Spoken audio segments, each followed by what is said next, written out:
आपको ये लगता है कि जम्मू कश्मीर की असेंबली का विषय है ये डिस्कस करना? ये बिल पास हो चुका है, इस बात पे तो डिस्कशंस का सवाल ही नहीं होता।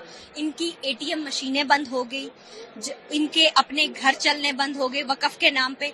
इन्होंने जो है गरीब मुसलमान, अहमदिया मुसलमान, विधवा मुसलमान बहनें हमारी जो बेसहारा थे, जो बच्चों के माँ बाप नहीं थे, उनके लिए जो वक्फ का पैसा आता था वो इन्होंने अमीर लोगों ने अपने घरों में लगाया। वक्फ के नाम पे जो लूट मचाई हुई थी, जो कि सर्चर कमेटी की रिपोर्ट बताती है कि 1200 करोड़ जो एनुअल इनकम जनरेट होनी थी वो सिमट के रह गई 163 से लेकर 167 करोड़ तक। आप मुझे बताइए बाकी का पैसा कहाँ गया? वो गरीब मुसलमानों का पैसा लूटा, जो इन्होंने लूटा है, वो पैसे पे नजर रखी जाए, उस पैसे को गरीब लोगों तक पहुंचाया जाए। इसीलिए वक्फ बिल जो है उसमें जो है वो पास किया है। अभी जो अमेंडमेंट है हुई है या पास हुआ है वो इसलिए हुआ। लेकिन इन्होंने हमेशा से जनता को गुमराह किया है, आज भी ये जनता को गुमराह कर रहे हैं असेंबली के माध्यम से, जबकि ये जम्मू कश्मीर की असेंबली का विषय ही नहीं है। तो यहाँ पे डिस्कस करने का सवाल ही पैदा नहीं होता।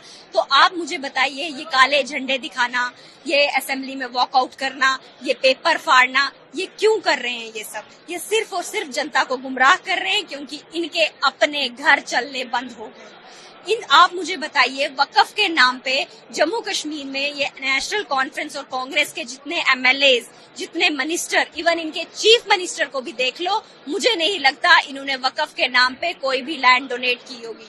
तो फिर आज काले झंडे क्यों दिखा रहे हैं? भाजपा का क्या रहेगा इस समय, क्या विरोध करेगी? आप मुझे बताइए, ये बिल पास हो चुका है, इस पे असेंबली में डिस्कशन का ही मसला नहीं बनता। हम जम्मू कश्मीर के मसले हल करने के लिए यहाँ पे बैठे हैं। हमारे केंद्रीय गृह मंत्री इतने जम्मू कश्मीर को लेके, जम्मू कश्मीर की इकोनॉमी बूस्ट हो, जम्मू कश्मीर जो है वो टूरिज्म मैप पे लाया जाए, जम्मू कश्मीर को आईटी हब बनाया जाए, जम्मू कश्मीर में नई इंडस्ट्रीज लगाए जाए, जम्मू कश्मीर में नए होटल्स खोले जाए, जम्मू कश्मीर के युवाओं को रोजगार मिले, वो इन सब चीजों को लेके काम करना चाहते हैं। लेकिन यहाँ के चीफ मिनिस्टर की नॉन सीरियसनेस देखिए, वो तो इन सब चीजों पे बात ही नहीं करना चाहते। वो जम्मू कश्मीर को पहले भी गुमराह करते थे, कांग्रेस और नेशनल कॉन्फ्रेंस ने मिलकर पहले भी गुमराह किया है, आज भी गुमराह कर रहे हैं।